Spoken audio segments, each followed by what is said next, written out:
வீரமணியும் அவங்க நண்பர்களும் போனாங்களாம். அந்த குளத்துல நிறைய மீன் இருந்துச்சாம்.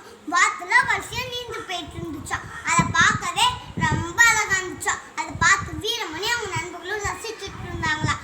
அப்ப குளத்துக்கு மறுபக்கம் கருப்பு கலர்ல தண்ணி வந்துச்சாம். அந்த தண்ணி குளத்துல கலக்குச்சாம். வீரமணி அவங்க நண்பன் கிட்ட கேட்டானா, இன்னொரு கருப்பு கலர்ல தண்ணி வந்து நம்ம குளத்துல கலக்குதுன்னு கேட்டானா. அதுக்கு அவங்க நண்பர்கள் சொன்னாங்கன்னா, நம்ம ஊர்ல புதுசா தொழிற்சாலை கட்டிருக்காங்கல்ல, அதுல இருக்கிற கலர் தண்ணி தான் நம்ம குளத்துல வந்து கலக்குதுன்னாங்க. வீரமணிக்கு கோவம் வந்துச்சா.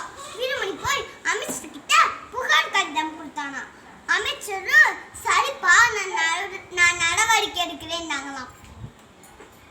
அந்த கலவி தண்ணி குளத்துல கலக்காம பார்த்துக்கிட்டாங்களாம். அந்த குளத்தை சுத்தி